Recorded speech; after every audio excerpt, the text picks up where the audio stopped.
Okay, so this is what the final product of this video should be. It is the last part. We'll be adding this smoke or like fog to our scene.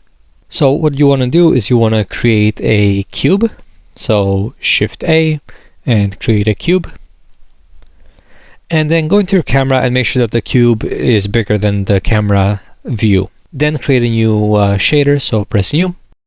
And from the volume, you want to drag off and then get volume BSDF.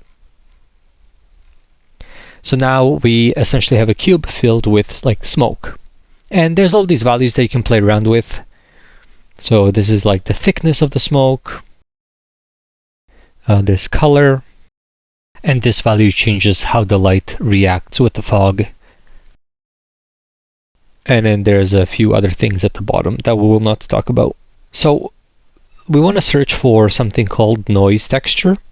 And once we have that, set it to be 4-dimensional, so 4D, and then move the factor into the density. And now you can play around with different things, and that will kind of change the fog. It's very hard to see, but the fog is changing. To make it easier to see and to kind of have some non-fog parts, what I will do is I will add a color ramp. So from the factor, get color ramp, and then from color, bring that to density. And now when I bring the black bar to the right, you will see that some of the smoke disappears and some of it stays behind. So that's how you can control the smoke. We can also change the smoke to be more opaque. So when you click on the white little bar and then click on that and change the value to 10, then that smoke is very, very opaque. Maybe 10 is a little bit too much, so I will just change that down a little bit. And I'll bring the color of it down to a little bit of a gray.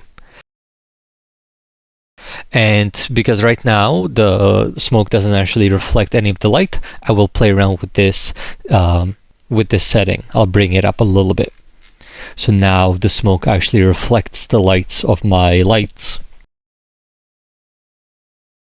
And you can still play around with the noise texture, bring the scales up and down to kind of see what effect that has and get it to a point that you like.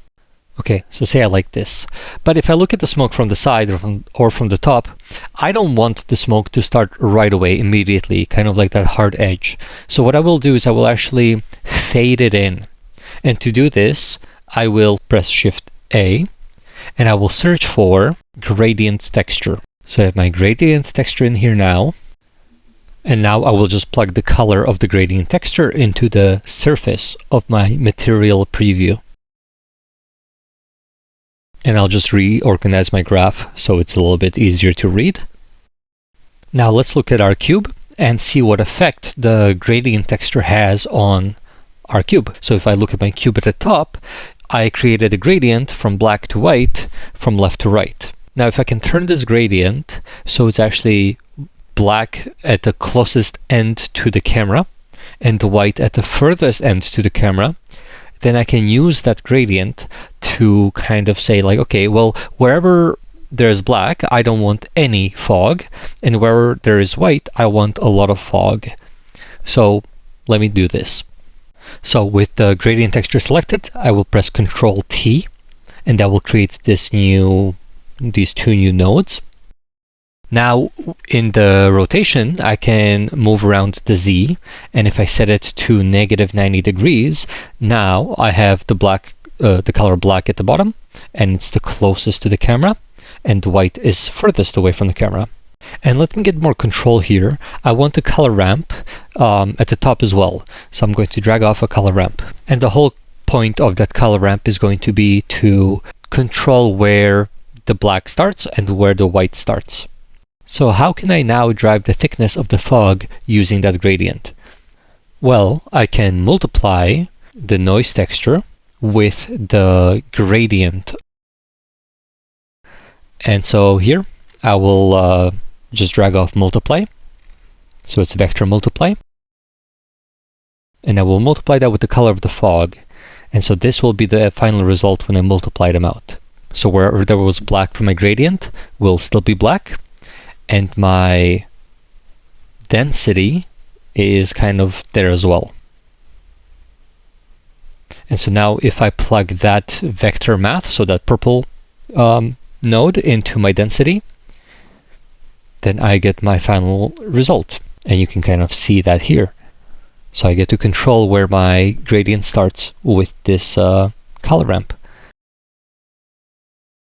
And I can, of course, move the white bar to the left as well to say, like, I actually want it closer to the camera. Okay, and say I'm happy with this, then you can hit F12 and start rendering. But when you render it, it might not look that great. Like, the fog isn't the highest quality.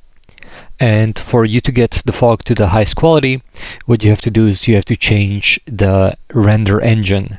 So by default, you're using Eevee, which is quite fast, but there's a more realistic render engine called Cycles.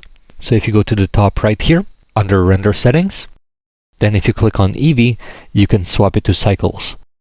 And then change the maximum samples of your render to something relatively low. I set mine to 1024, so 1024, but I also will set a upper limit of, like, I don't want this computer to render this image for like 3 hours. So I will just say the maximum amount of time that I want to render is for 3 minutes. And now if I hit F12, you will see that your computer will start to render this image in a higher quality. Now you might think that your computer is lagging or crashing, and it's not. It just takes some while to actually render this. It will look grainy at first because of the way it does the math behind the rendering. But at the very top here, you will see how many samples you're at out of your 1024. So I have a powerful computer, and in the 3 minutes, I have not rendered this image. So maybe 1024 might be a little bit too high, especially for the school computers. So that's why it's very important to set a time maximum limit. And you should see the time here.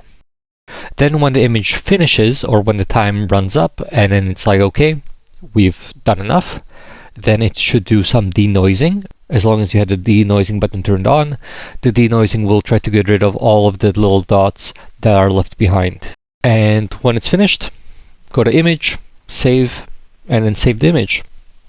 And yeah, that's it for the Halloween video.